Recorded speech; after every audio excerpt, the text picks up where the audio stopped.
आज हम अम, आज हम देखेंगे एक मेथड जो दो व्यूज़, एक ही सीन के दो व्यूज़ हैं, यानी दो कैमरास हैं जो एक ही सीन को देख रहे हैं और इन दो तस्वीरों से हमने जो एक्चुअल सीन है उसको रिकंस्ट्रक्ट करना है। थ्री डिमेंशनल वो पॉइंट्स कौन से थे जिनको हम देख रहे थे। This is called stereo reconstruction.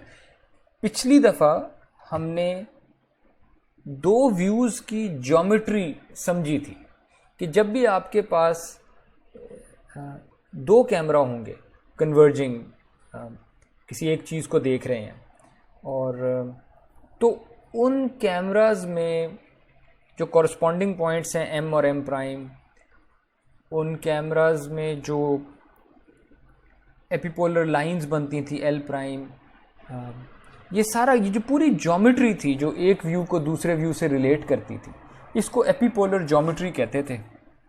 और हमने कहा था कि दुनिया का पॉइंट एम, उसकी तस्वीर स्मॉल एम पहले कैमरे में, उसकी तस्वीर एम प्राइम दूसरे कैमरे में, और एम प्राइम जिस लाइन पे लाई कर सकता था, यानी अगर स्मॉल एम से हम ये रे बैक प्रोजेक्ट करें ग्रीन वाली, तो इस ग्रीन रे की जो तस्वीर है वो ये एपिपोलर लाइन थी।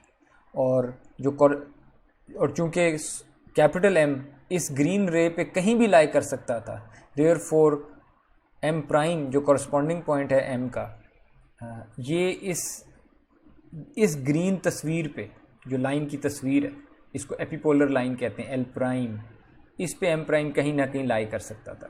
तो पिछली दफ़ा हमने ये सारी एपिपोलर ज्योमेट्री पढ़ी थी और उसकी समरी ये थी कि हमने कहा था कि अगर आपके पास कि इस स्मॉल एम को अगर आप एक 3x3 मैट्रिक्स, जिसको हम फंडामेंटल मैट्रिक्स कहते हैं, ये हमने लास्ट टाइम पढ़ा था, फंडामेंटल मैट्रिक्स से अगर आप एम को मल्टीप्लाई कर दें तो आपको कॉरस्पॉन्डिंग एपिपोलर लाइन मिल जाती है। यानी given small M, a point in the first image, given the fundamental matrix, you can compute this green epipolar line over here। और अगर आपके पास ये लाइन आ गई है तो आपको इतना पता है कि आपके स्मॉल m का जो कॉरस्पॉन्डिंग पॉइंट था m प्राइम, वो इस लाइन पे लाई कर सकता है। पूरी ये ब्लू इमेज प्लेन पे हर जगह नहीं लाई कर सकता, सिर्फ इस ग्रीन लाइन पे लाई कर सकता है। और इसको एपिपोलर कंस्ट्रेंट भी कहते हैं कि m prime must lie on this line, and this reduces the search for m prime from a two-dimensional search in the whole image to a one-dimensional search in on L prime, this epipolar line। आज हम ये search करने का method देखेंगे। कल हमने सिर्फ पिछले लेक्चर में हमने सिर्फ ये देखा था कि ये लाइन आती कैसे है, ग्रीन लाइन लानी कैसे है, ये पिछला लेक्चर था और उसकी समरी थी L prime equals F into M. आज हम देखेंगे कि given this line how do we find M prime on this line. ठीक है, हमने लास्ट टाइम ये भी देखा था कि फंडामेंटल मैट्रिक्स एस्टिमेट करना कैसे है, ये जो कैपिटल एफ है। और हमने देखा था कि अगर आप कोई 8 और मोर कॉरस्पॉन्डेंसेस अगर आप मुझे दे दें, भले शिफ्ट के थ्रू दे दें, शिफ्ट डिस्क्रिप्टर्स मैच कर लें, भले मैनुअल कर दें, जिस मेथड से भी आप मुझे फर्स्ट इमेज में कोई 8 पॉइंट्स दे दें और 8 और मोर पॉइंट्स m, और सेकंड इमेज में उनके कॉरस्पॉन्डिंग पॉइंट्स दे दें m प्राइम्स, इस तरह के 8 और मोर सेट्स दे दें, तो I can just use linear methods to find f। ठीक है, ये हमने एस्टिमेशन पिछले लेक्चर में की थी। आज हम क्या करेंगे? एक बात तो मैंने कह दी कि आज हम एक तो सर्च करेंगे कि given m in the first view and और फंडामेंटल मैट्रिक्स के थ्रू l प्राइम कंप्यूट हो जाएगा in the second view, how do we find m prime on this line.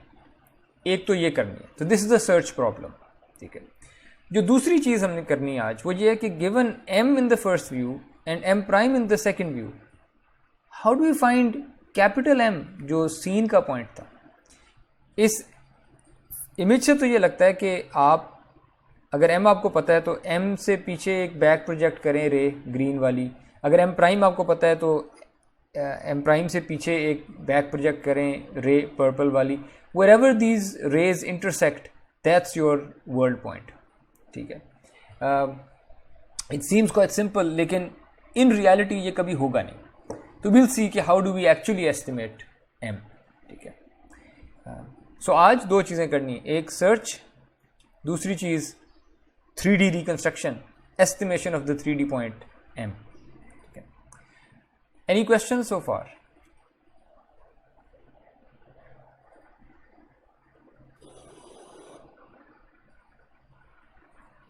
No questions? मुझे नॉइज़ आ रहा है आपकी तरफ से, लेकिन आपकी आवाज़ नहीं आ रही, so I don't know why that is. Anyways,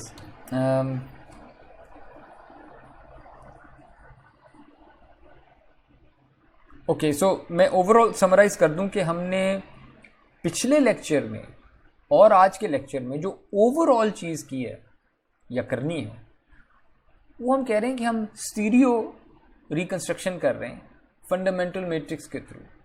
stereo because I have 2 cameras, reconstruction क्योंकि मैं 3D पॉइंट तक पहुंचने की कोशिश करूंगा वाया फंडामेंटल मैट्रिक्स, इसलिए क्योंकि एवरीथिंग दैट आई डू, ये पूरा method, it all depends on obtaining this fundamental matrix. अगर आपके पास सिर्फ ये फंडामेंटल मैट्रिक्स आ गया ना, तो आप सब कुछ कर लेंगे, और वो इन 4 पॉइंट्स में लिखा हुआ है. ठीक है, सबसे पहली चीज़ जो हमने पिछले लेक्चर में की थी, we did this in the last lecture, point number 1. In fact point 1 and point 2 दोनों हमने लास्ट लेक्चर में किए थे. और वो ये है कि अगर आपके पास कॉरस्पॉन्डेंसेस हैं कुछ, कम से कम 8 से ज़्यादा, तो आप फंडामेंटल मैट्रिक्स m एस्टिमेट कर सकते हैं. वो एपिपोलर कंस्ट्रेंट हम लेके आए थे कि m prime, the corresponding point must lie on the epipolar line. You know कि f इंटू m जो है, ये एपिपोलर लाइन ही तो दे देता है. This is l i prime, और corresponding point m prime should lie on the line, तो dot product should be 0. So that's the epipolar constraint कि हमने लास्ट टाइम किया था.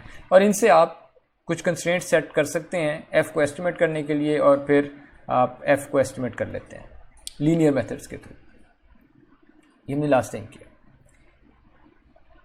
But once you know f, now let's come to point number 3. Once you know कि fundamental matrix क्या है, मैं ये आपको समझाऊंगा नहीं इस वक्त, ये थोड़ा सा इन्वॉल्व्ड है. तो अभी हम ये बोरो कर लेते हैं इन्फॉर्मेशन. सो आई अपोलोजाइज कि मैं आपको इस तरह से करा रहा हूँ, पर let's just borrow this information for now. कि अगर फंडामेंटल मैट्रिक्स एक 3x3 मैट्रिक्स है, it's just a 3x3 matrix,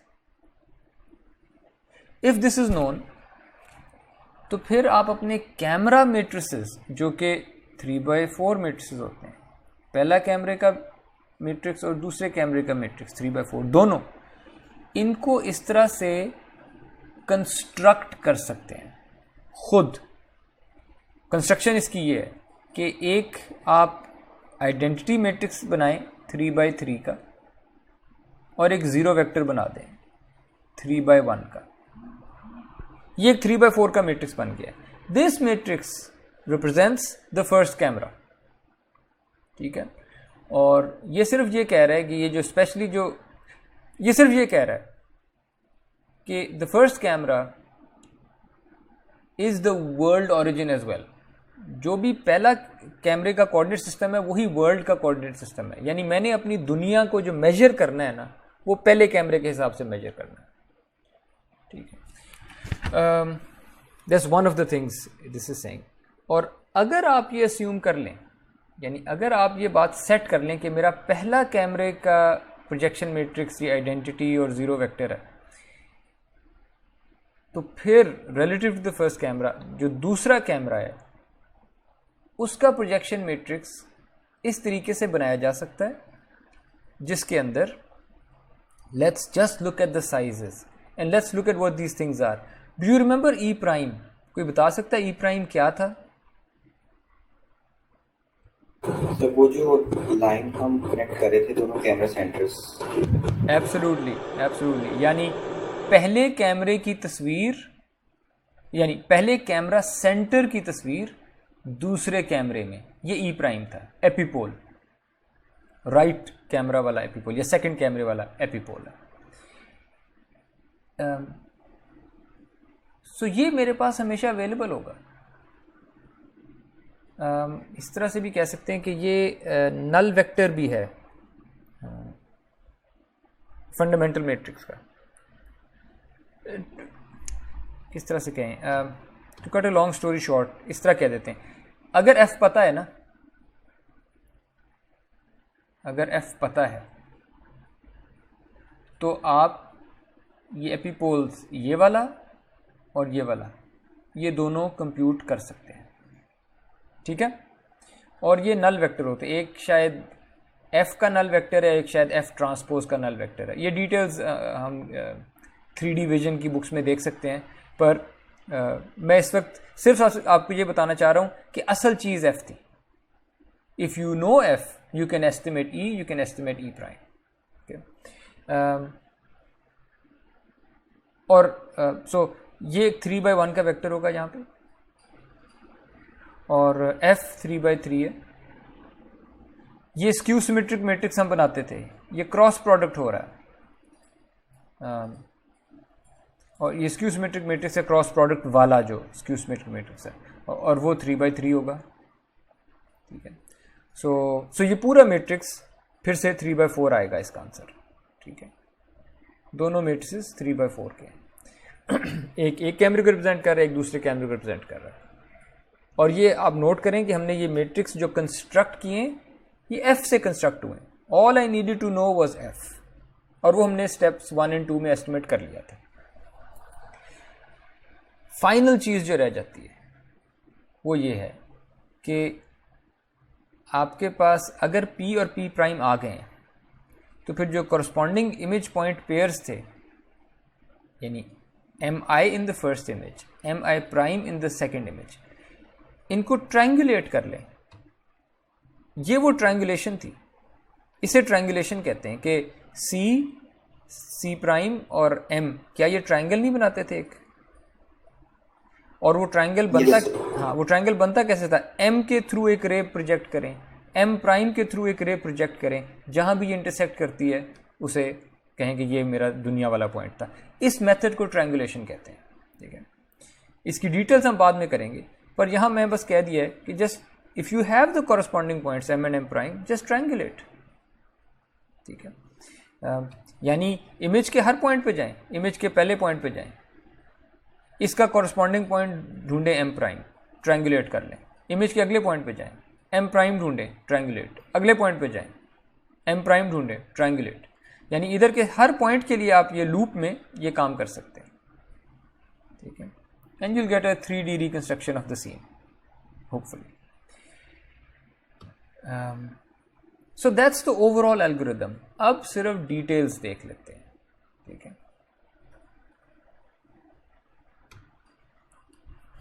word of caution कि देखें, ये जिस तरीके से हम रिकंस्ट्रक्ट कर रहे हैं, इससे ये मत समझिएगा कि आपको एक्चुअल 3D रिकंस्ट्रक्शन मिल जाएगी सीन की। एक्चुअल रिकंस्ट्रक्शन नहीं मिलेगी, उसकी कोई ट्रांसफॉर्म्ड वर्जन मिलेगी। And let's understand what that means.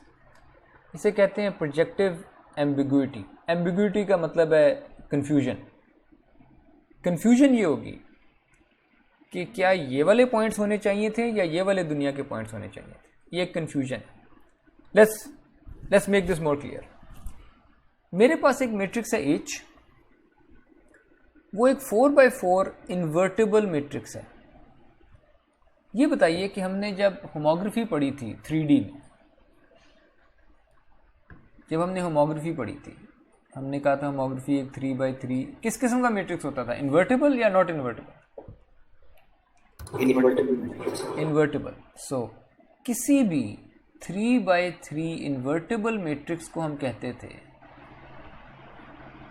कि ये होमोग्राफी है, उसको नाम ही ये देते थे। और होमोग्राफी का एक और नाम भी होता था, प्रोजेक्टिव ट्रांसफॉर्मेशन, याद है? यस सो कोई भी 3x3 मैट्रिक्स एक प्रोजेक्टिव ट्रांसफॉर्म होता है, लेकिन कौन सी स्पेस में, ये किस स्पेस में काम कर रहे हैं हम जब 3x3 है? कैन यू टेल मी?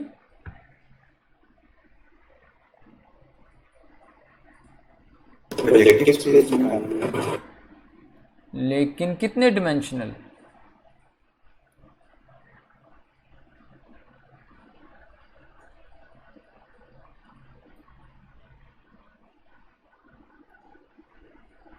इसे क्या कहेंगे? Projective space, 2 dimensional projective space, क्योंकि 2 डिमेंशनल प्रोजेक्टिव स्पेस में 3 नंबर्स होते थे।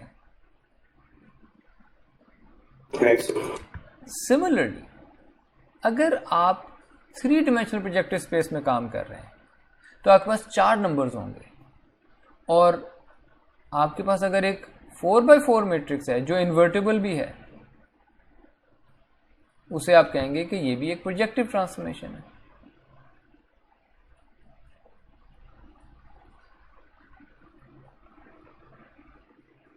ठीक है? Are you guys with me? Yes sir. Okay, तो मेरे पास इस वक्त एक मैट्रिक्स है H, 4x4 है, इन्वर्टेबल है। इसका मतलब है कि ये कोई प्रोजेक्टिव ट्रांसफॉर्मेशन है, लेकिन P3 में, 3 डिमेंशनल प्रोजेक्टिव स्पेस में, जिसमें 4 नंबर से रिप्रेजेंट होती है चीज़ें। अब मैं क्या करता हूँ, आपके पास जो दुनिया का पॉइंट था Mi, दुनिया में ये पॉइंट था, मैंने हर पॉइंट को मल्टीप्लाई कर दिया है H से, तो अब ये कोई ट्रांसफॉर्म पॉइंट आ जाएगा। मेरे साथ हैं आप लोग कि नहीं? Yes sir. ओके, तो मैंने दुनिया के पॉइंट्स को H से मल्टीप्लाई कर दिया लेफ्ट पे, और जो मेरे पास कैमरा मैट्रिसेस थे P और P प्राइम, उनको मैंने राइट पे मल्टीप्लाई कर दिया H इनवर्स से, सो P इंटू H इनवर्स, और P प्राइम दूसरा था, उसको भी H इनवर्स। अभी आप मेरे साथ हैं कि मैंने बस किया क्या है, पॉइंट्स को H से ट्रांसफॉर्म कर दिया है और कैमरा मैट्रिसेस को H इनवर्स से ट्रांसफॉर्म कर दिया। Yes sir. ओके, इससे होगा क्या? इससे होगा ये, आप M की तस्वीर कैसे खींचते थे? M को होमोजेनस रिप्रेजेंटेशन में लिखते थे, उसको P से मल्टीप्लाई करते थे, और आपके पास क्या आ जाता था? Small m।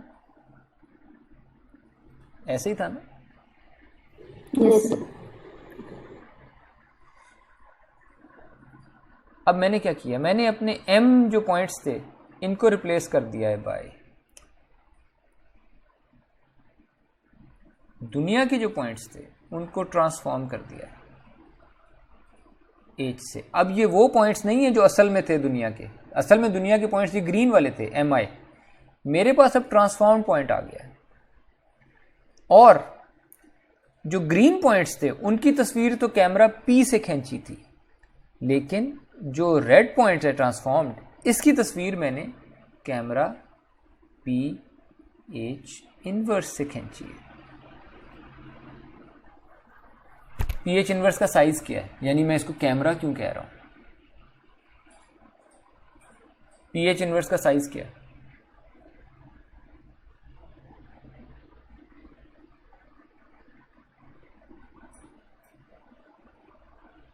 Anyone?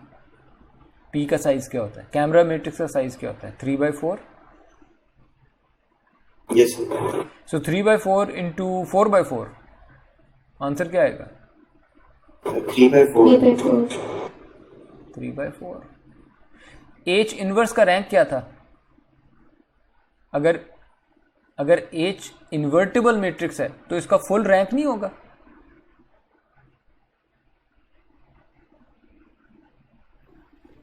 Yes sir.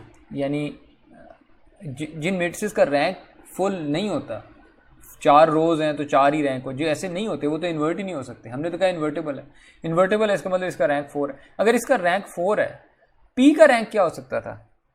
3। P 3/4 था, P का रैंक 3 था, तो ये जो प्रोडक्ट है इसका रैंक भी 3 है। So it's 3/4 matrix with rank 3। इसका मतलब ये कैमरा मैट्रिक्स है, ये भी किसी ना किसी कैमरे को रिप्रेजेंट कर रहा है। और यहां पे मैंने वो कैमरा लिख दिया है। PH इनवर्स एक और कैमरा कंसिडर कर सकते हैं आप, क्योंकि ये एक 3/4 मैट्रिक्स है विद रैंक 3। हुआ क्या है यहां पे? मैंने ट्रांसफॉर्म्ड पॉइंट्स की एक तस्वीर खींची है किसी और कैमरे से। And here is the interesting part कि जब ये मैं करूंगा,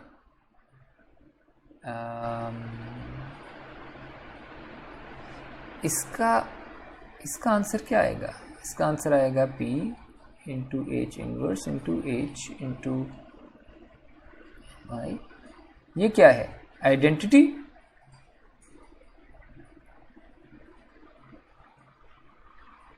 फोर बाय फोर का आइडेंटिटी मैट्रिक्स होगा।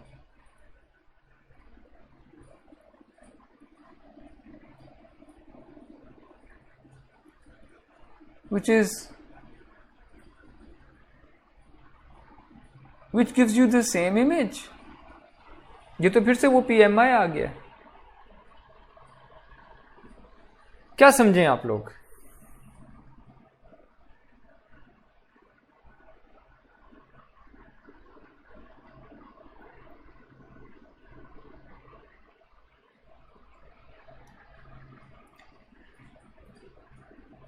क्या समझें आप लोग? असल बात क्या है कि अगर आप अपने पॉइंट्स पे एक प्रोजेक्टिव ट्रांसफॉर्मेशन लगा दें और अपने कैमरास पे भी उसकी इन्वर्स प्रोजेक्टिव ट्रांसफॉर्मेशन लगा दें राइट पे,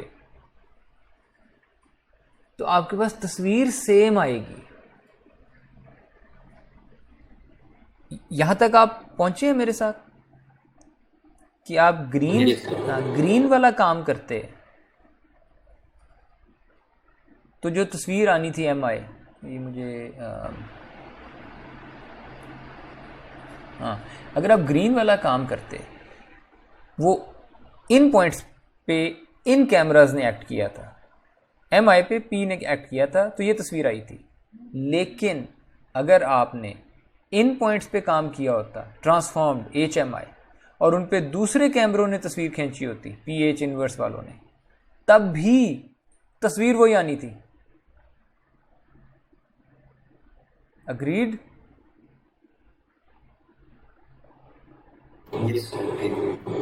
इसका मतलब है कि जब आप मुझे पॉइंट्स देते हैं ना MI और MI प्राइम, जब आप मुझे ये पॉइंट्स देते हैं कॉरेस्पॉन्डेंसेस, इन कॉरेस्पॉन्डेंसेस को लेके अगर मैं ये वाले पॉइंट्स निकालूं जो असली वाले थे MI, और ये वाले कैमरा एस्टिमेट करूं, याद है फंडामेंटल मैट्रिक्स के थ्रू मैं कैमरा एस्टिमेट कर लेता था P और P प्राइम, मैं पिछली स्लाइड पे किया था, राइट?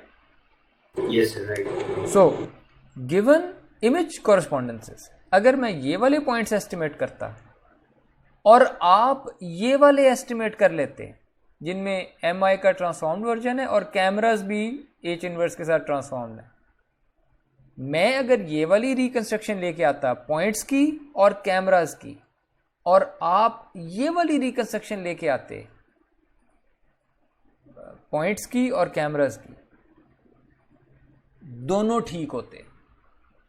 क्योंकि मैं कहता कि देखो मैं जो चीज़ें लाया हूं, जब आप मेरे इन 3D पॉइंट्स को इन कैमरास में प्रोजेक्ट करते हैं तो ये वाली इमेजेस आ जाएंगी आपके पास।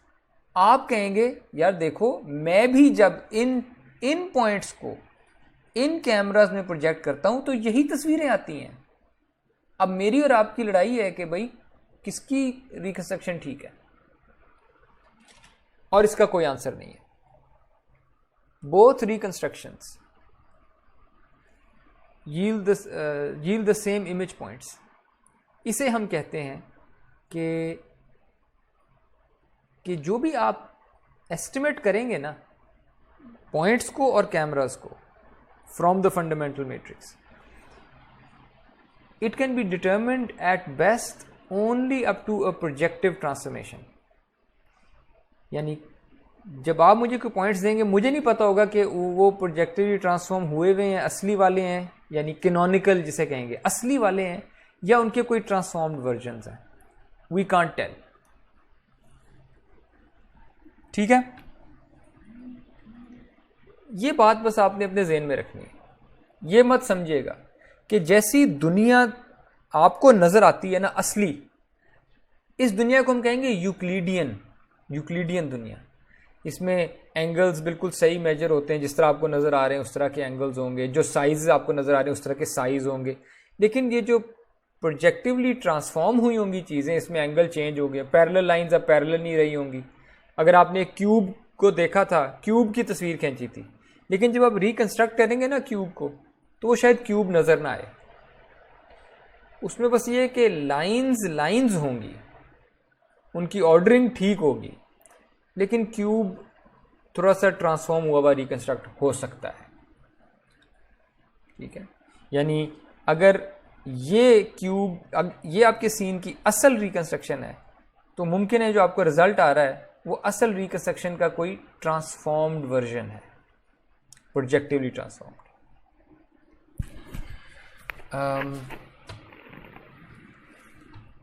ओके, ये तो वर्ड ऑफ कॉशन था. अब चलते हैं उन दो प्रॉब्लम्स की तरफ. First will look at the search problem कि गिवन m, मैं एपिपोलर लाइन l प्राइम पे m प्राइम कैसे फाइंड कर सकता हूँ, कॉरस्पॉन्डिंग पॉइंट, और उसके बाद देखेंगे कि रिकंस्ट्रक्ट कैसे कर सकते हैं m को. So the first problem is called stereo correspondence, कि मैंने कॉरस्पॉन्डिंग पॉइंट फाइंड करना है, लेकिन ये कॉरस्पॉन्डिंग पॉइंट मैंने वैसे ही इमेज में नहीं फाइंड करना, ये कॉरस्पॉन्डिंग पॉइंट मैंने एक स्टीरियो सेटअप में फाइंड करना है. जैसे आप कहते हैं स्टीरियो सेटअप, इसका मतलब अच्छा आप फंडामेंटल मैट्रिक्स आपके पास आ सकता है, विच मीन्स कि आपके पास एपिपोलर लाइन आ सकती है, विच मीन्स कि ये जो कॉरस्पॉन्डेंस आपने फाइंड करनी है ये एपिपोलर लाइन पे ढूंढनी है. इसलिए हम कह रहे हैं, इसलिए हम सिर्फ कॉरस्पॉन्डेंस नहीं कह रहे, हम कह रहे हैं स्टीरियो कॉरस्पॉन्डेंस, कि m प्राइम को ढूंढना है एपिपोलर लाइन l प्राइम पे.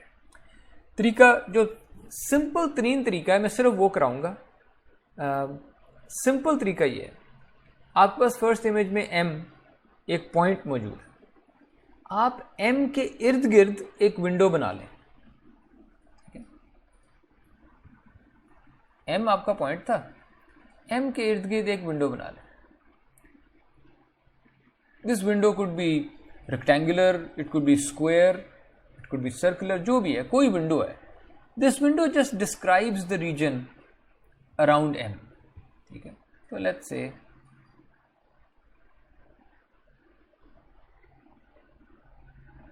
ये 3x3 विंडो मैंने बना ली, तो 9 पिक्सल्स हैं, ये डिस्क्राइब कर रहे हैं m को, सादा जो तरीका है.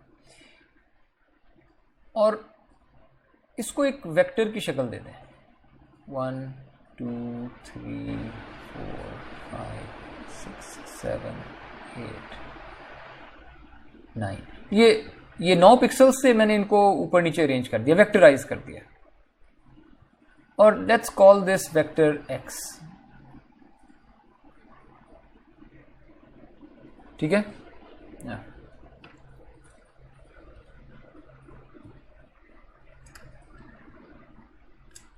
लेट्स कॉल दिस वेक्टर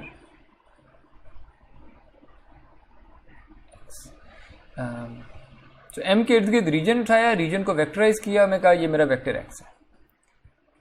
अब मैं, ये तो था पहली इमेज में, अब मैं गया सेकंड इमेज में एपिपोलर लाइन पे, और एपिपोलर लाइन के हर पॉइंट पे. सो एपिपोलर लाइन पे पहला पॉइंट उठाया, फिर अगला, फिर अगला, फिर अगला. जब भी कोई एक पॉइंट में उठाया एपिपोलर लाइन पे सेकंड इमेज में, उसको n कह देता हूँ. तो ये तो था ये पॉइंट था n. इसी तरह मेरे पास एक पॉइंट होगा n, दूसरी इमेज में उसके इर्द गिर्द भी विंडो उठा लेता हूँ.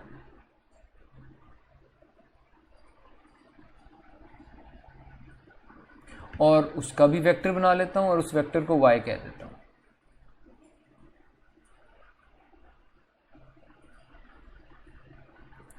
Two three four five six seven eight nine, 1 2 3 4 5 6 8 9। Okay, ये दो वेक्टर बन गए मेरे पास। हुआ क्या है, मैंने m को रिप्रेजेंट कर लिया है वेक्टर x से, और मैंने दूसरी लाइन पे दूसरी इमेज में जो पॉइंट n था उसको रिप्रेजेंट कर लिया है वेक्टर y से। अगर और अब मैं क्या करूँगा कि मैं एपिपोलर लाइन पे लूप लगाया मैंने, इसके हर पॉइंट पे मैं जाके y बनाऊंगा, ठीक है। The most deserving corresponding points should have the highest normalized correlation. What does this mean? It means कि m prime जो actual corresponding point है सबसे अच्छा, that should be the argmax over all points n belonging to the epipolar line, but the max of what? The max of this function here. और ये function क्या है? This function is called normalized correlation. Let's break this down.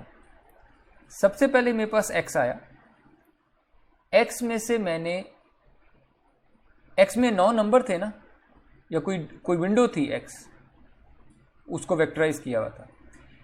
In numbers की कोई average value भी होगी, yes और no?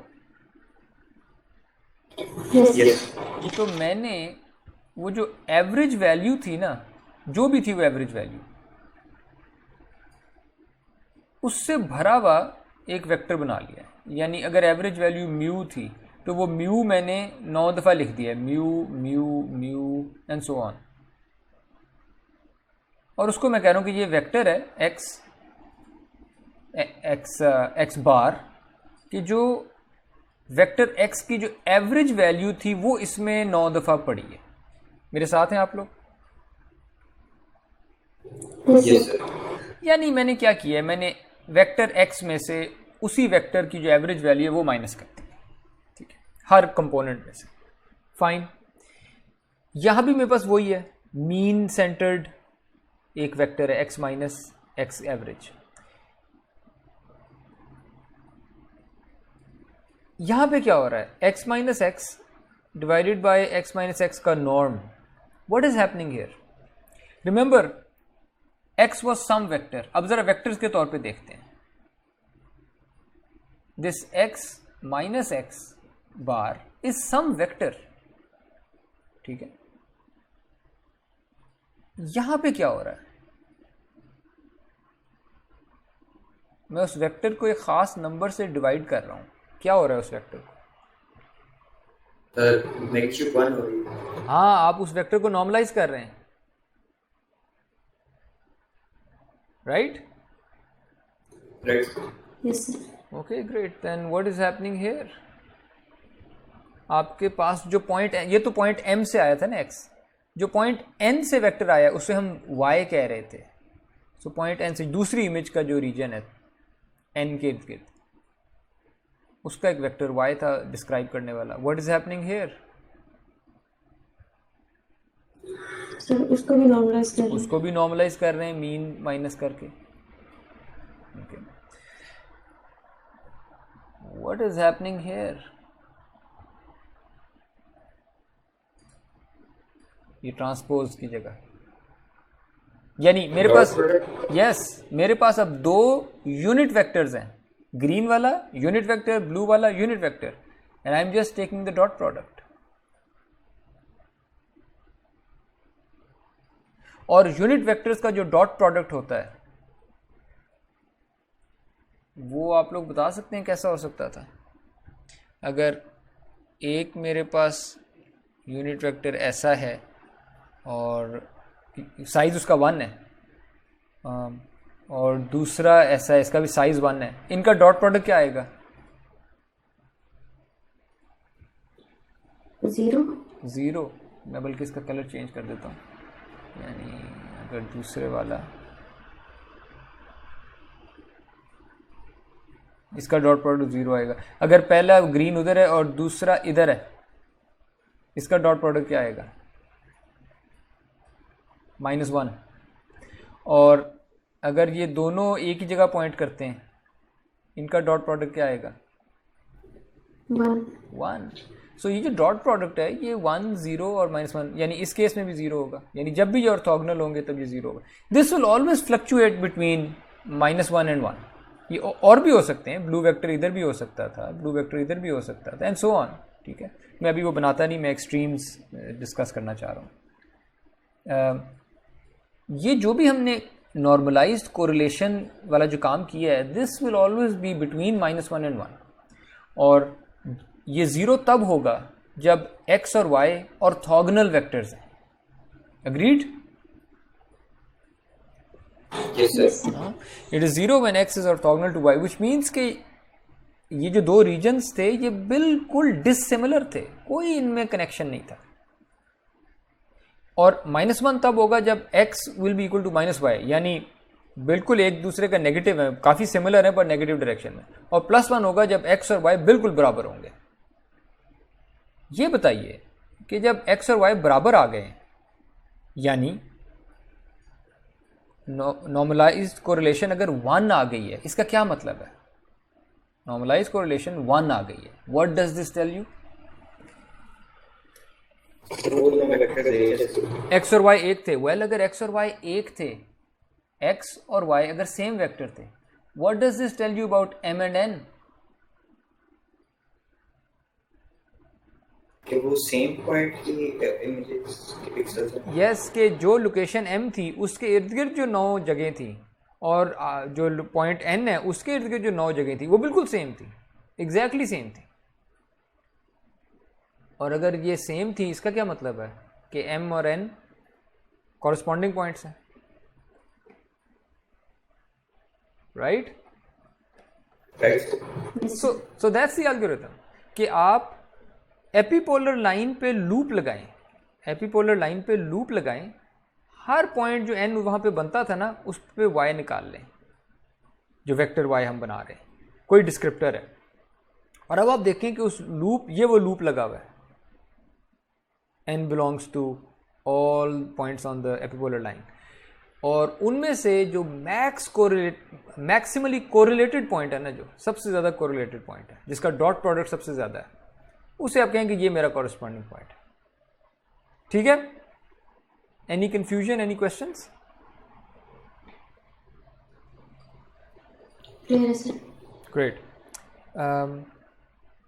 Okay,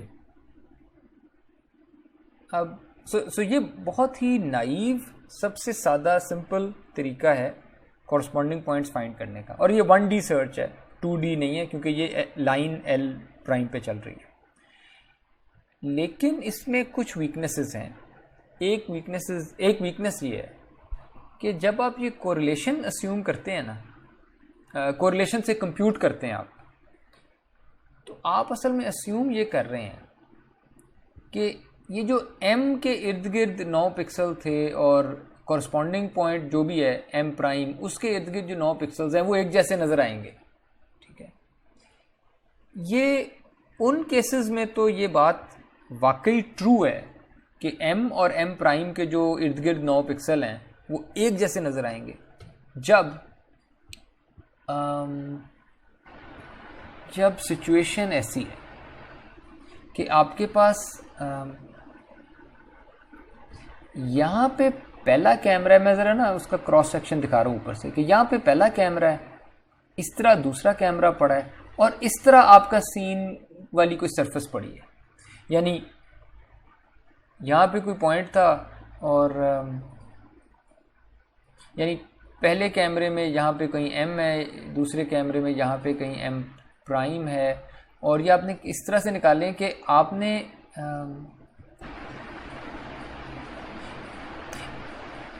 m के इर्द गिर्द जब एक विंडो उठाई थी तो वो इस तरह की विंडो होगी। मैं 1D में दिखा रहा हूँ कि m के इर्द गिर्द एक विंडो उठाई, फाइन, और एन जो पॉइंट था, जो भी है, इधर भी लेट्स से एम प्राइम कहता हूँ, उस पर भी एक विंडो उठाई, ठीक है। अगर ये सारी चीज़ें पैरेलल थी कि जो आपका सीन था, सीन वाला पॉइंट या सरफेस, अगर वो पैरेलल थी कैमरास से, दोनों कैमरास से, इस केस में तो अगर मैं लाइंस ड्रॉ करूं,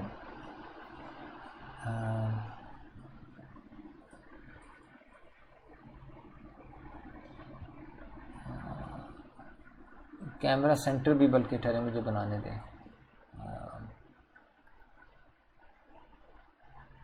पहले कैमरे का सेंटर था लेट्स से ये वाला पॉइंट,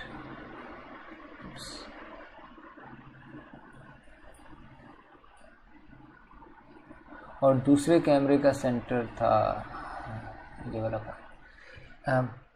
इस केस में जब मैं लाइंस ड्रॉ करता हूँ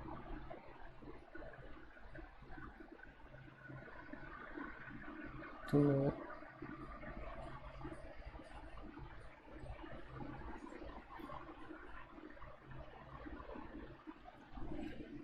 मैं आपसे कहने चाह रहा हूँ कि जब आपने पॉइंट एम के इर्द गिर्द कोई रीजन उठाया, वो रीजन भला किस चीज़ की तस्वीर थी? क्या वो इधर से इधर तक की तस्वीर नहीं थी? यस। ओके। जब आपने सेकंड इमेज में किसी पॉइंट पे उतनी ही बड़ी विंडो उठाई, जितनी बड़ी यहाँ उठाई थी उतनी बड़ी यहाँ उठाई, और लेट्स से वाकई असली कॉरस्पॉन्डिंग पॉइंट पे ही उठाई थी, सही वाले पे, इसकी भी जब तस्वीरें बनाएंगे तो लेट्स से पॉइंट इधर है,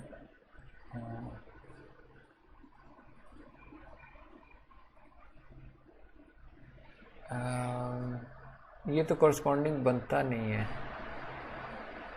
चलिए मैं इसको कॉरस्पॉन्डिंग कहता भी नहीं फिर, because the point I am trying to make is different.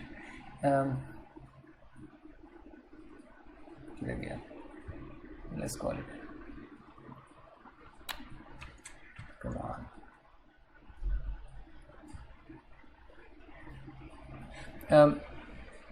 सो जब आप एक विंडो उठाते हैं, उस विंडो का मतलब है कि आप असली सीन के किसी रीजन को देख रहे हैं। इसी तरह जब यहाँ पे विंडो उठाते हैं, असली सीन के किसी रीजन को देख रहे हैं, और आप यहाँ से ऐसा एन ढूंढना चाह रहे हैं कि जिसकी रीजन वाली जो विंडो बनती है वो बिल्कुल वैसी बने जैसी यहाँ पे एम की बन रही है।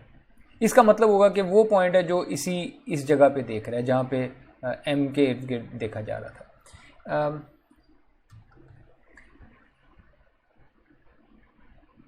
लेकिन अगर सिचुएशन ऐसी है कि आपके पास लेट्स से इमेज प्लेन तो ऐसे ही है, यहाँ पे पॉइंट एम है,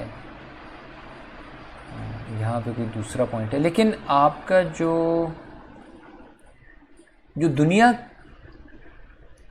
दुनिया का पॉइंट जहाँ पे लाई करता है, लोकली अगर देखूँ, उस एक ऑब्जेक्ट है, उसका एक प्लेन है कि वो इस तरह का प्लेन है। इसमें ये होगा कि यही वो कैमरा सेंटर्स भी ले आते हैं, एक ये वाला और एक ये वाला। इसमें ये होगा, हाँ फ़र्क ये, अब लेट्स से उतनी बड़ी विंडो लेके आते हैं, ये वाली विंडो दुनिया में किस जगह को देख रही है?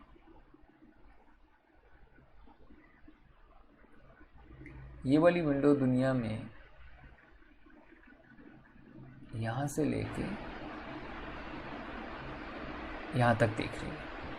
सो इतना बड़ा रीजन है, इतने बड़े रीजन को देख रही है, ठीक है।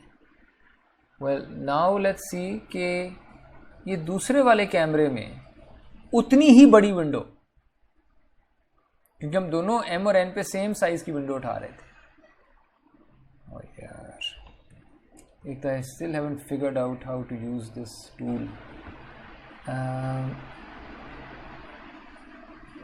दूसरे पॉइंट पे उतनी बड़ी विंडो उठा लेंगे, और लेट्स सी कि वो कहाँ देख रही है या कितनी बड़ी जगह पे देखती है।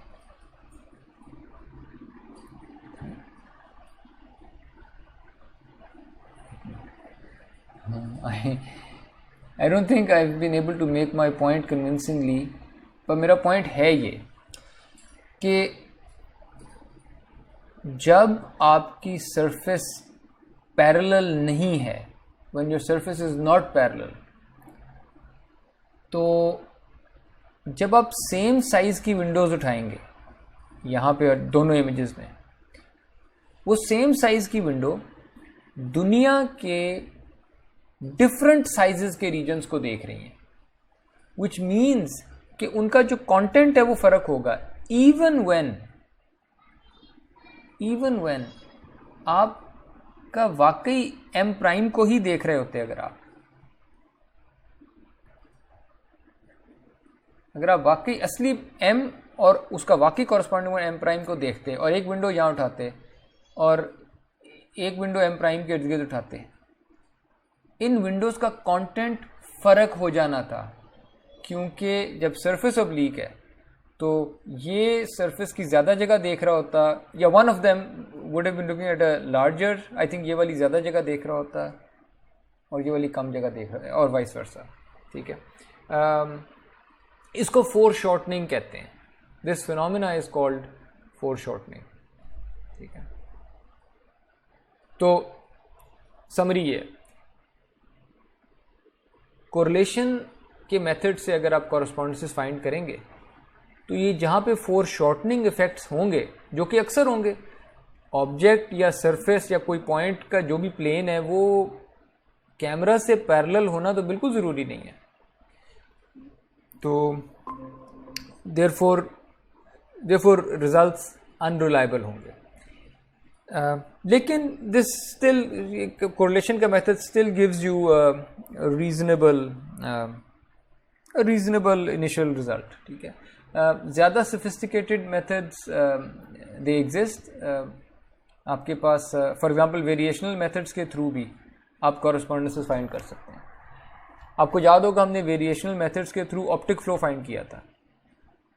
ऑप्टिक फ्लो में क्या किया था हमने, हमारे पास एक पॉइंट होता था एक्स वाई, और हम कहते थे कि एक्स वाई में कैसा कोई यू और वी ऑप्टिक फ्लो ऐड करते थे आप, ताकि आपके पास दूसरी इमेज में वो कॉरस्पॉन्डिंग पॉइंट आ जाए एक्स प्राइम वाई प्राइम, और हम इस यू और वी को फाइंड करना चाहते थे और हर पिक्सल पे फाइंड करना चाहते थे, और ये वेरिएशन मेथड से हमने किया था।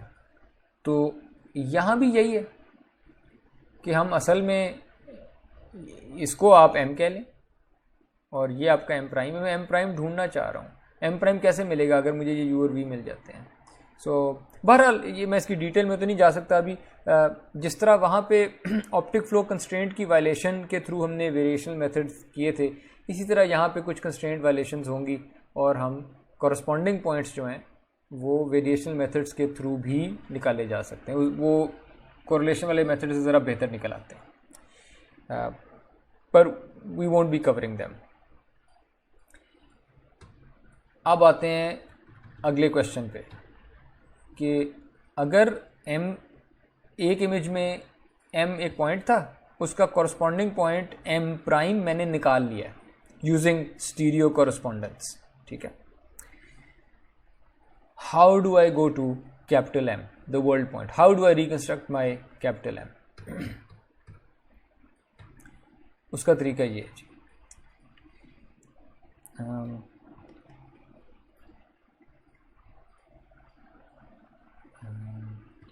या उसका तरीका ये है कि असल में कैपिटल एम आपको कभी नहीं मिलेगा, क्योंकि इन प्रैक्टिस ये जो कॉरस्पॉन्डेंसेस है ना एम और एम प्राइम, ये कभी भी परफेक्ट नहीं होंगी। उसकी एक वजह है कि नॉइज़ होगा, आपकी मेजरमेंट्स में नॉइज़ होगा, आपके फंडामेंटल मैट्रिक्स की एस्टिमेशन में नॉइज़ होगा, हर चीज़ में नॉइज़ होता है। और इसको भी आप भले नॉइज़ ही कह दें, क्वांटाइजेशन इफेक्ट्स, आपके पिक्सल्स जो हैं वो इंटीजर वैल्यूज़ होती हैं। अगर तो आपने पिक्सल्स की जो लोकेशंस हैं, अगर तो वो फ्लोटिंग पॉइंट नहीं रखी हुई, अगर इंटीजर्स पे काम कर रहे हैं आप, तो ये तो क्वांटाइजेशन इफेक्ट हो गया, राउंडिंग ऑफ की हुई आपने चीज़ों की, तो फिर तो वहीं पे काम ख़राब हो गया। ठीक है, सो ये जो लाइंस है ना बैक प्रोजेक्टेड रेज ग्रीन और पर्पल वाली, in reality they will never intersect. यानी ये ग्रीन लाइन ऊपर से गुजर रही है और ब्लू लाइन नीचे, पर्पल लाइन कहीं नीचे से गुजर रही है। अगर कोई नॉइज़ ना होता, अगर कोई नॉइज़ ना होता, तो तब तो हमने देख लिया था कि ये ग्रीन लाइन और पर्पल लाइन एपिपोलर प्लेन में से गुजरती हैं, यानी ये सेम प्लेन में होती हैं। अगर कोई नॉइज़ ना होता, ये सेम प्लेन में से गुजरती हैं। और चूंकि ये सेम प्लेन में से गुजर रही हैं, 2D में हो गया ना काम सारा, एक 2 डिमेंशनल प्लेन के अंदर ये लाई करती हैं। 2 डिमेंशंस में लाइंस ऑलवेज इंटरसेक्ट अगर वो पैरेलल नहीं है। अगर वो पैरेलल नहीं है तो वो हमेशा इंटरसेक्ट करेंगी। लेकिन इमेजिन कि एक तीसरी लाइन है, वो इस पूरे एपिपोलर प्लेन से ऊपर लाई करती है। हाँ, एक और लाइन है वो यहाँ पे लाई करती है जहाँ मैं माउस मूव कर रहा हूँ, कि वो इस पूरे प्लेन से ऊपर कहीं लाई करती है। वो लाइन जितना मर्जी घूमे फिरे, वो कभी भी इस प्लेन को टच नहीं करेगी। हाँ, इस प्लेन से पैरेलल एक लाइन है, इस प्लेन से पैरेलल एक लाइन है, इसके ऊपर लाई करती है। वो कभी भी इस प्लेन को टच नहीं करेगी, विच मीन्स वो कभी भी इन ग्रीन लाइन और पर्पल लाइन से इनको टच नहीं करेगी। सो 3D में be careful, in 3 dimensions 2 lines that are not parallel can still never meet। एक दूसरे के ऊपर से गुजर जाएंगी, कभी टच नहीं करेंगी, पैरेलल भी नहीं है और कभी इंटरसेक्ट भी नहीं करेंगी। सो यही सिचुएशन आपके इन केसेस में आती है कि जब आपके पास नॉइज़ आएगा ना कि m प्राइम और m से वो सही ट्रू एपिपोलर प्लेन नहीं बनना था क्योंकि दोनों में कोई नॉइज़ था, या फंडामेंटल मैट्रिक्स की ये एस्टिमेशन में कोई नॉइज़ था, तो ये जो बैक प्रोजेक्टेड रेज हैं ये एक दूसरे के ऊपर नीचे से कहीं गुजर जाएंगी, they will never touch. In those cases, and this is the most common case, in those cases हम कोशिश ये करेंगे कि इन 2 लाइंस का जो मिनिमम डिस्टेंस है, या इन 2 लाइंस पे लाई करने वाले क्लोजेस्ट पॉइंट्स, लेट्स से कि ये वाला पॉइंट ग्रीन लाइन पे और ये वाला पॉइंट ब्लू लाइन पे, अगर ये 2 वो पॉइंट हैं जो इन लाइन के क्लोजेस्ट पॉइंट्स हैं आपस में, फिर अगर तो ये एस्टिमेट हो जाते हैं तो इनके दरमियान में, इनका जो दरमियान वाला पॉइंट यानी इन 2 पॉइंट्स की जो एवरेज है उसको कह लें आप कि जी ये मेरा m, दैट्स वन एस्टिमेट। ठीक है, लेकिन नोटिस कि इट्स एन एस्टिमेट, और हम किसी ना किसी तरीके से एक ऑप्टिमल एस्टिमेट लेके आएंगे कि जी वो लीस्ट स्क्वायर सेंस में ऑप्टिमल है, सम स्क्वायर्ड एरर दोनों लाइन से उसका डिस्टेंस कम से कम आ जाता है, एंड सो ऑन। सो कोई ना कोई ऑप्टिमैलिटी क्राइटेरिया है और उसके बेस पे हम एस्टिमेट कर रहे होंगे, असली सीन पॉइंट m नहीं हमें मिल सकता। ठीक है, अगली स्लाइड पे अब हम एक तरीका देखने लगे जिससे हम इस ऑप्टिमल एस्टिमेट पे पहुंचेंगे। कोई सवाल तो नहीं है? ओके, नाउ लेट्स सी के ट्रायंगुलेट कैसे करना है, m कैसे निकालना है। अब मेरे साथ रहिएगा, ये सारा एल्जेब्राइक मेथड है, ज्योमेट्री इसमें कोई नहीं है। ये जो मैंने अभी बातें की थी ना, यहाँ पे लाइन भी ड्रॉ की, लाइन मेंशन की, पर्पल लाइन मेंशन की, क्लोजेस्ट पॉइंट्स की बात की, उनका मिड पॉइंट की, ये सारी ज्योमेट्रिक एक्सप्लेनेशन है, ये ज्योमेट्रिक सोल्यूशन है। ठीक है, अब मैं ज्योमेट्रिक सोल्यूशन नहीं दे रहा अगली स्लाइड पे, मैं एक एल्जेब्राइक सोल्यूशन दे रहा हूँ। ये सब सिंबल्स की शक्ल में एंड पे एक आंसर निकल आएगा। एल्जेब्राइक सोल्यूशन ये है, आपके पास जो असली सीन पॉइंट था m, उसकी तस्वीर आपने खींची, होमोजेनाइज किया, तस्वीर खींची, इमेज का पॉइंट आ गया होमोजेनाइज्ड कोऑर्डिनेट्स में, होमोजेनस कोऑर्डिनेट्स में। ठीक है, ऐसी ही तस्वीर खींचते हैं ना? Yes sir. ओके, इसको हम प्रोजेक्टिवली इक्विवेलेंट लिखते हैं क्योंकि हम प्रोजेक्टिव स्पेस में बात कर रहे हैं। अग्रीड? सर जी। इसका मतलब ये है कि इधर जो 3 नंबर्स हैं,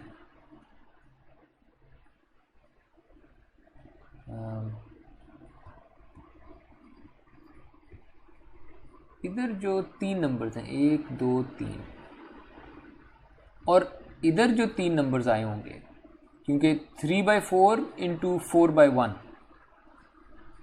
हाँ 3/4 इंटू 4/1, ये एक 3/1 आंसर आएगा। सो 3 नंबर यहाँ आ गए होंगे। ये इक्वल होना ज़रूरी नहीं है, लेकिन ये स्केल्ड हो सकते हैं एक दूसरे के, ठीक है। यस इसलिए हम इस तरह से कह देते हैं, यानी इमेज का जो पॉइंट था ना आपके पास, ये तो हो सकता है आपने इस तरह करके लिखा हो x, y और 1,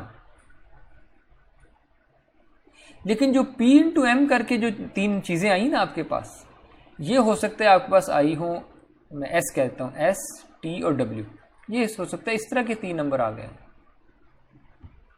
ये वाले शायद ऐसे हो, क्योंकि आपने इमेज से पॉइंट तो खुद लेके आए हैं आप, या अक्सर लेके आते हैं, तो xy1 लिख देते हैं।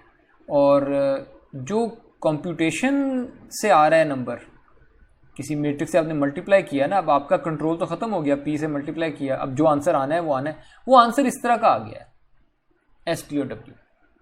तो मैं कहने चाह रहा हूँ कि ये प्रोजेक्टिवली इक्विवेलेंट है, एग्जैक्टली इक्वल होना ज़रूरी नहीं है। वेल, अगर प्रोजेक्टिवली इक्विवेलेंट है, एक दूसरे के स्केल्ड वर्जन है। स्केल्ड वर्जन का मतलब है कि जहां एक वेक्टर पॉइंट करता है, दूसरा किधर पॉइंट करता होगा,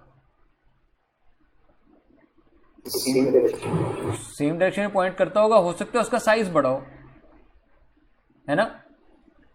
यस हाँ, सो आपके पास अगर मैं इसको m कह देता हूँ और अगर इसको p इंटू कैपिटल M कह देता हूँ, तो ये 2 वेक्टर्स हैं जिनकी डायरेक्शन सेम है, साइज फर्क हो सकता है। वेक्टर्स जिनकी डायरेक्शन सेम होती है, उनका क्रॉस प्रोडक्ट क्या आता है? Zero vector.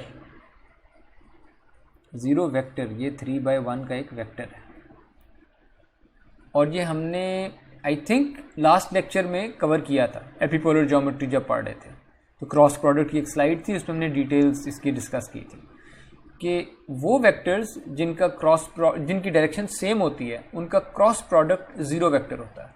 तो बस वो मैंने बात लिख दी है, ये अंग्रेजी में थी, मैंने मैथ में लिख दी है।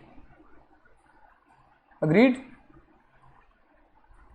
यस अच्छा, अब मैंने क्या किया है, मैंने इस क्रॉस प्रोडक्ट को खोल के लिख दिया है।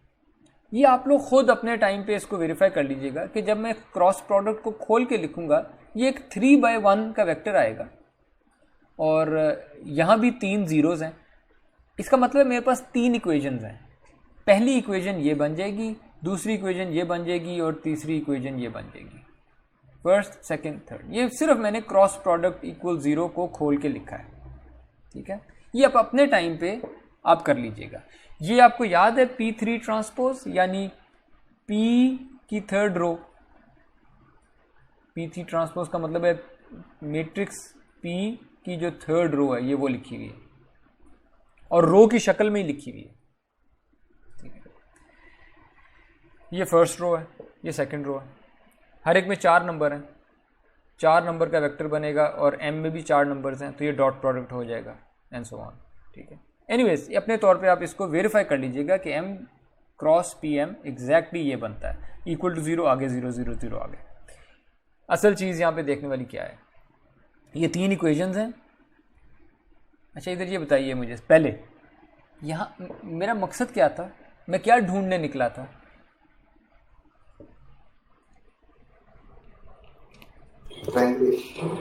ओके, ट्रायंगुलेशन के थ्रू क्या ढूंढने क्या निकला था?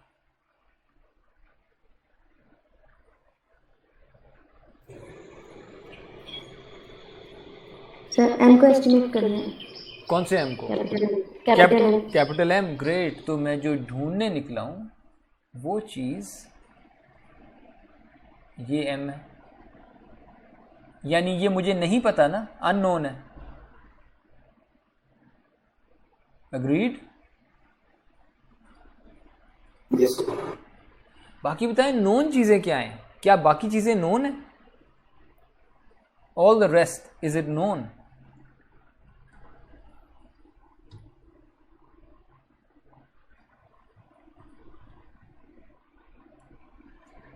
एस्टिमेशन प्रॉब्लम थी क्या? ये एस्टिमेशन प्रॉब्लम। इधर गिवन क्या था?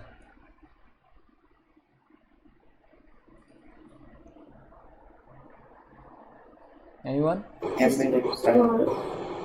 सो ये तो गिवन है m एंड m प्राइम, क्योंकि मैंने इस इमेज का कोई पॉइंट उठाया था, सर्च किया था उसका कॉरस्पॉन्डिंग पॉइंट स्टीरियो कॉरस्पॉन्डेंस के थ्रू, कोरिलेशन के थ्रू, m प्राइम इस लाइन के ऊपर, वो मिल गया। सो m के 3 नंबर्स मेरे पास मौजूद हैं, m के 2 नंबर्स मौजूद हैं यहाँ पे, लेकिन होमोजेनस रिप्रेजेंटेशन में m टिल्डा के 3 नंबर मौजूद हैं। इसी तरह m प्राइम की होमोजेनस रिप्रेजेंटेशन 3 नंबर मौजूद है मेरे पास। फंडामेंटल मैट्रिक्स मैंने एस्टिमेट कर लिया था, और अगर फंडामेंटल मैट्रिक्स मैंने एस्टिमेट कर लिया है तो p और p प्राइम मौजूद हैं using these formulas. Agreed? Yes, sir. तो p की तीनों रोज मौजूद है मेरे पास, p प्राइम की तीनों रोज मौजूद है मेरे पास। ओके, आगे चलते हैं। यहां पे m प्राइम मौजूद है, राइट? Yes, sir. p भी मौजूद है मेरे पास, ये p3, ये 4 नंबर्स वाली रो मौजूद है, p1 फर्स्ट रो मौजूद है, सेकंड रो मौजूद है, एवरीथिंग, आई नो एवरीथिंग, सिर्फ m अननोन है। और m के कितने नंबर्स हैं जो मैंने एस्टिमेट करने हैं m टिल्डा के? 3. नोप, m टिल्डा लिखा हुआ है, 4 टिल्डा है, होमोजेनस स्पेस में है, व्हिच मींस के आई हैव 4 अननोन्स। इक्वेशंस कितनी है? 3 equations, but only 2 of them are linearly independent. The third equation can be made from the other 2 by linearly combining the other 2. इसकी मैं सिंपल एग्जांपल ये दे देता हूँ, ज़रा मेरे साथ रहिएगा। ये P1 ट्रांसपोज M, इसको राइट साइड पे ले जाऊँ,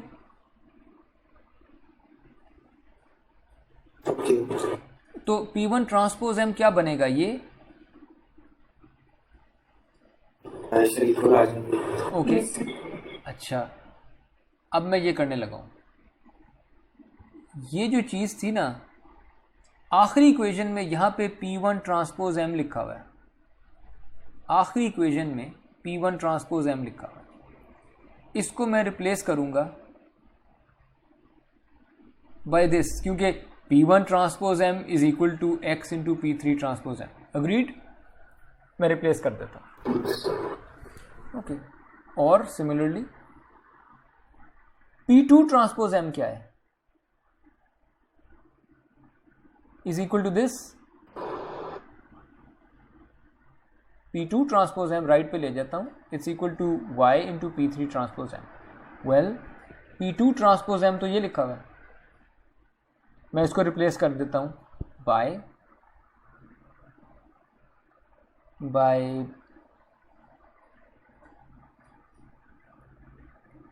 bye this whole term y into P3 transpose M, यहाँ मैं ले आता हूँ P2 transpose M।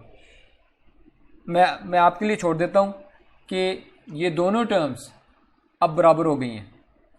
This term now becomes x into y into P3 transpose M, and this term becomes y into x into P3 transpose M। ये बराबर हो गई हैं terms, and this is something minus the same thing equal 0। Well, ये तो मुझे कोई नई इन्फॉर्मेशन नहीं दे रही। This third equation is not giving me any new information जो मुझे इन दोनों ने पहले नहीं दे दी। ठीक है, so only 2 of these equations are linearly independent, the third is dependent on the other 2। तो होगा ये, मैं यहां से सिर्फ ये 2 इक्वेशंस उठा लूंगा, कोई भी 2 उठा सकता हूं, मैं पहली 2 उठा लेता हूं, कोई भी 2 उठा सकता था, मैं पहली 2 उठा लेता हूं, ये 2 मैं उठा लेता हूं। ओके, मेरे पास अननोन्स कितने थे? 4. और इक्वेशंस कितनी आ गई हैं? 2. चाहिए कितनी फिर?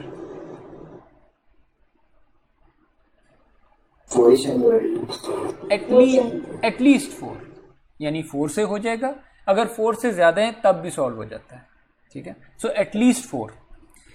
ओके, ये बताइए कि ये कंस्ट्रेंट कौन से कैमरे की बात कर रहा हूँ मैं, इस स्लाइड पे मैं कौन से कैमरे की बात कर रहा हूँ, पहले कि दूसरे?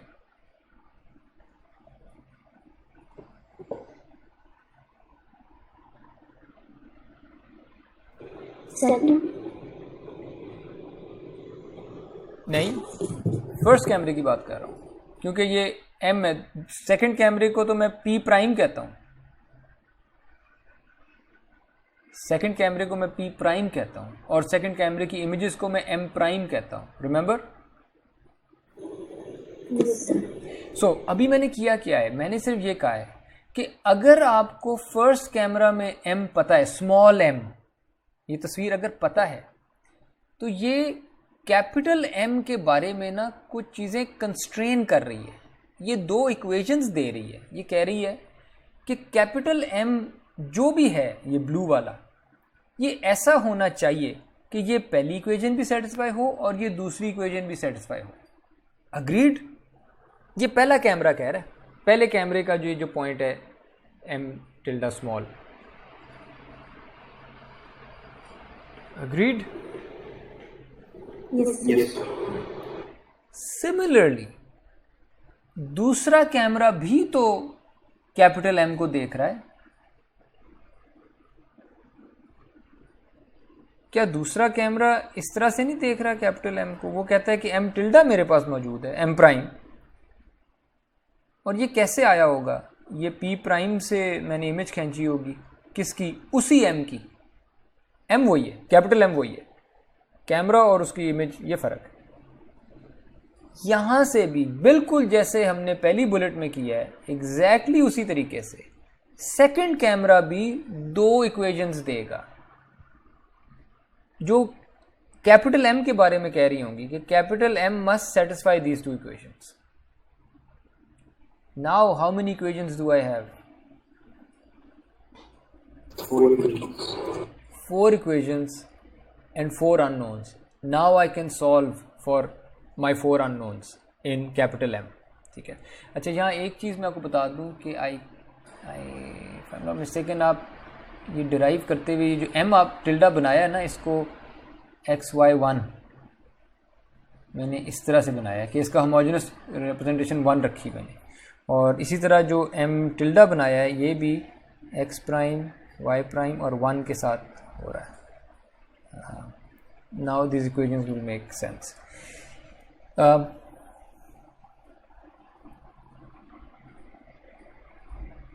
ठीक है। तो अब मेरे पास 4 equations, 4 unknowns, all 4 equations can be arranged as a homogeneous linear system, A into the unknown vector M.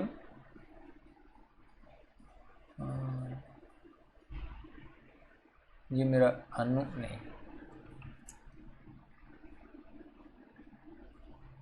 किधर गया? हाँ, इक्वल्स 0 वेक्टर, और ये 0 वेक्टर जो है इसका साइज़, मैं अननोन्स अपने बाकी भी बना दूँ, ये मेरे अननोन्स हैं। और इसमें देखिए मैंने जो m के कोऑर्डिनेट्स हैं वो रखे हैं x, y, z, w के होमोजेनस रिप्रेजेंटेशन है, उसमें w का 1 आना ज़रूरी नहीं है मेरे आंसर में, ठीक है। और इसमें 0 जो है इसका साइज़ 4/1 होगा, a का साइज़ 4/4 है, m का साइज़ 4/1 है। a का साइज़ 4/4 कैसे है? ये p3 ट्रांसपोज, ये रो थी ना, और रो में 4 नंबर थे, 3/4 का मैट्रिक्स होता था, तो इसमें 4 नंबर्स थे, ठीक है। तो ये एक x into 3rd rho minus 1st रो, तो ये 4 नंबर्स होंगे, और इस तरह की 4 रोज हैं, इधर 4 इक्वेशंस हैं। सो दिस मैट्रिक्स इज 4/4, ठीक है, this is 4/1 and this is 4/1 vector. ये वो पहली 2 इक्वेशंस थी, व्यू 1 के थ्रू जो आई थी, m के थ्रू, और ये m प्राइम के थ्रू आई थी, व्यू 2 के थ्रू। यानी इन पहली 2 इक्वेशंस ने कैपिटल M को कंस्ट्रेन किया था कि तुमने ये 2 इक्वेशंस सेटिस्फाई करनी है। ये जो अगली दो इक्वेशंस हैं ये भी कैपिटल M को ही कंस्ट्रेन करनी है कि तुमने मेरे वाली दो इक्वेशंस भी सेटिस्फाई करनी है। तो 4 equations, 4 unknowns, and I can solve for M। और ये हमने पहले भी किया हुआ इस तरह के सिस्टम सॉल्व, AM = 0। किसी को याद है? तब हमने AH = 0 करके लिखा था, स्मॉल h एक वेक्टर था। Yes sir, structure tensor no, structure tense से फर्क था। AH = 0 सॉल्व किया था हमने, AH = 0 सॉल्व, स्ट्रक्चर टेंसर में तो सॉल्व नहीं किया था, इक्वल 0 करके सॉल्व नहीं किया था, वो इक्वल्स B करके था, वो दैट वाज डिफरेंट, ये फ़र्क है। सो चलें इस पर 1 सेकंड लगा लेते हैं। अगर आपके पास ये वाला सिस्टम है ना, AX = B, ये फ़र्क सिस्टम है। लेकिन अगर आपके पास प्रॉब्लम ये वाली है, AX = 0, इसे कहते हैं होमोजेनस लीनियर सिस्टम। जब राइट साइड पे जब 0 होता है, इसको सॉल्व करना फ़र्क चीज़ है और इसको सॉल्व करना फ़र्क चीज़ है। ये नॉन होमोजेनस लीनियर सिस्टम है, जिसको हम सादा तौर पे कह देते हैं लीनियर सिस्टम ही। के नॉन होमोजेनस कहते ही नहीं, हम बस कह देते हैं linear system, linear system of equations अक्सर कह देते हैं, पर ये नॉन होमोजेनस इसे कहते हैं। ये होमोजेनस है। इसका जो आंसर आता था ना इस वाले का, वो हम इन्वर्स या सूडो इन्वर्स से कर लेते थे। X* = A*A inverse × A*B। ये सूडो इन्वर्स मैंने कभी कराया है पहले कि नहीं? Yes, sir. ओके, सो ये सूडो इन्वर्स से सॉल्व हो सकता है। लेकिन अगर आप यही सूडो इन्वर्स वाला काम इधर करेंगे तो यहाँ B की जगह 0 है ना, तो यहाँ पे B की जगह 0 आ जाएगा, सारी सोल्यूशन 0 आ जाएगी, ट्रिवियल सोल्यूशन आ जाएगी। X को 0 कर दें, है ना? Yes, sir. तो इसलिए ये काम यहाँ नहीं चलेगा सूडो इन्वर्स वाला। इसलिए यहाँ पे होमोजेनस सिस्टम्स को सॉल्व करने के लिए, और ये हमने होमोग्राफी की बारी, ये जब होमोग्राफी एस्टिमेट की थी ट्रांसफॉर्मेशन वाले लेक्चर में, तो तब हमारे पास ये सिचुएशन आई थी। और तब हमने कहा था कि ट्रिवियल सोल्यूशन तो मुझे नहीं चाहिए, तो आपने फिर कंस्ट्रेंड ऑप्टिमाइजेशन लेके आए थे और आपने कहा था मुझे मैं इधर ही इसके हिसाब से कर दूँ, AM के हिसाब से लिख देता हूँ कि असल में हम फिर सॉल्व ऐसे करते हैं, हम कहते हैं कि मुझे ऐसा वेक्टर M चाहिए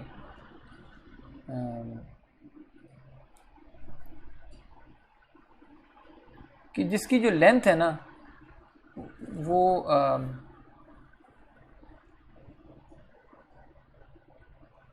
नहीं,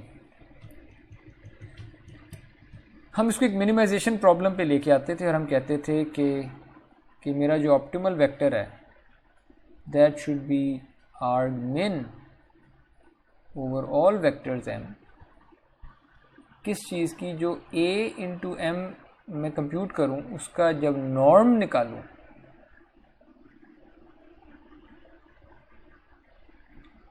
या स्क्वेयर्ड नॉर्म कर लें, स्क्वेयर्ड नॉर्म कर लें, तो वो सबसे छोटा है। वेल, स्क्वेयर्ड नॉर्म कौन से वेक्टर का सबसे छोटा आएगा? 0 वेक्टर का, है ना? Yes, sir. और मैं यही तो चाह रहा हूं कि A × M करूं तो 0 वेक्टर ही आए। तो मैं जब नॉइज़ होता है आपकी मेजरमेंट्स में या कोई भी, तो AM = 0, कभी भी आपको इसकी ना एग्जैक्ट सोल्यूशन नहीं मिलेगी। अगर आपके A की कंस्ट्रक्शन में नॉइज़ है, A कैसे कंस्ट्रक्ट हो रहा है मैट्रिक्स, इसके अंदर x, y, x', y', ये आपने कुछ स्टीरियो कॉरस्पॉन्डेंस से लेके आए हैं ना, x', y', ये एस्टिमेट हुए हैं। ये जो कैमरा मैट्रिक्स की रोज आ रही हैं, ये फंडामेंटल मैट्रिक्स से एस्टिमेट होके आ रही हैं। फंडामेंटल मैट्रिक्स खुद एस्टिमेट होके आ रहा है। इस सारे प्रोसेस में कुछ नॉइज़ भी तो हो सकता है, ये वैल्यूज़ कुछ ऊपर नीचे गलत भी तो हो सकती हैं, हल्की फुल्की भी अगर हो गलत, तो एग्जैक्टली = 0 आंसर कभी भी नहीं आएगा। इसलिए आप कहते हैं कि अच्छा मुझे एग्जैक्ट वाला M तो नहीं मिल सकता, मैं ऑप्टिमल M उसे कहूँगा कि जो a इंटू एम जब मैं करूं तो 0 वेक्टर के करीब तरीन अगर कोई वेक्टर आ सकता है तो मुझे दे दे। लेकिन ये जिस तरह से लिखा हुआ है ये तो 0 वेक्टर ही दे देगा, इसलिए आप ये ट्रिवियल सोल्यूशन की बजाय आप कहते हैं कि इसको कंस्ट्रेंट ऑप्टिमाइजेशन करते हैं। आप कहते हैं सब्जेक्ट टू द कंस्ट्रेंट कि m की जो लेंथ है वो बस नॉन ज़ीरो कर दें, हम 1 कह देते हैं। और इसके तो आप लोग एक्सपर्ट्स हैं, और इसकी सोल्यूशन ये थी कि अगर ये चीज़ मिनिमाइज़ करनी है तो m स्टार मस्ट बी, ये बल्कि मैंने यहाँ पे लिखा हुआ है कि उसको डिराइव किया था हमने पहले होमोग्राफी की बारी ना, तो आप वहाँ से देख सकते हैं कि वाई मस्ट दिस बी सो। तो m स्टार की जो सोल्यूशन बनती है वो ये लिखी गई है कि m star can be estimated as the eigen vector of a transpose a corresponding to the smallest eigen value. ठीक है, यहाँ से आपके पास m star m tilde star आ गया है and you have your reconstruction. ठीक है,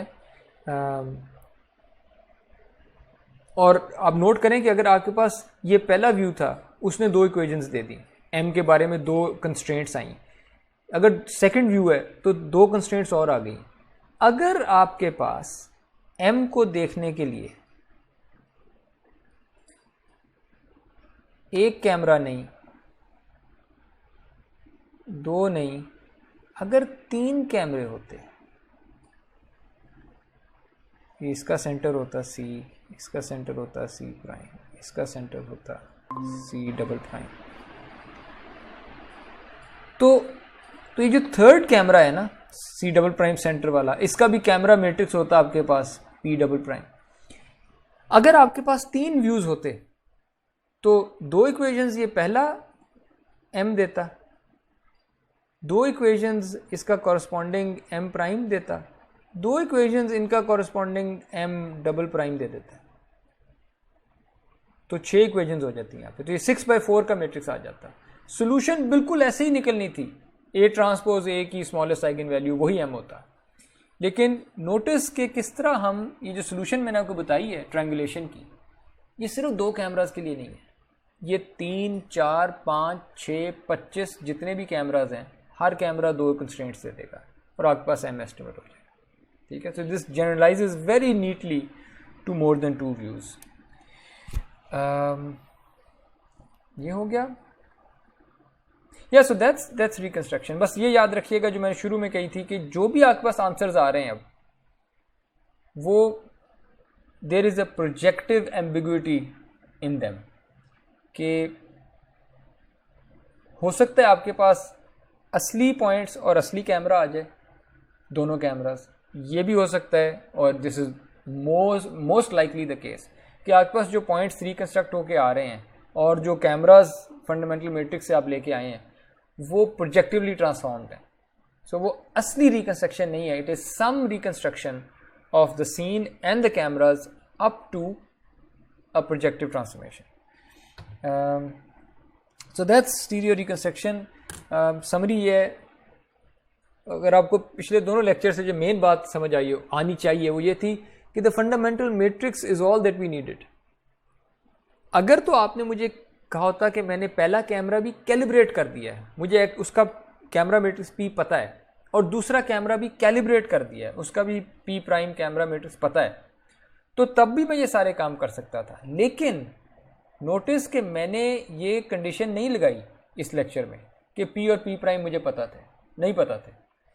all that I did was, मैंने फंडामेंटल मैट्रिक्स एस्टिमेट किया था, और फिर मैंने कहा था फंडामेंटल मैट्रिक्स अगर आपको पता है तो आप P और P प्राइम को खुद कंस्ट्रक्ट कर सकते हैं, और उस कंस्ट्रक्शन के बाद आप ट्रायंगुलेशन कर सकते हैं, ठीक है, DLT के थ्रू, ठीक है, और उससे आपके पास सीन रिकंस्ट्रक्ट हो जाएगा, but up to some projective ambiguity.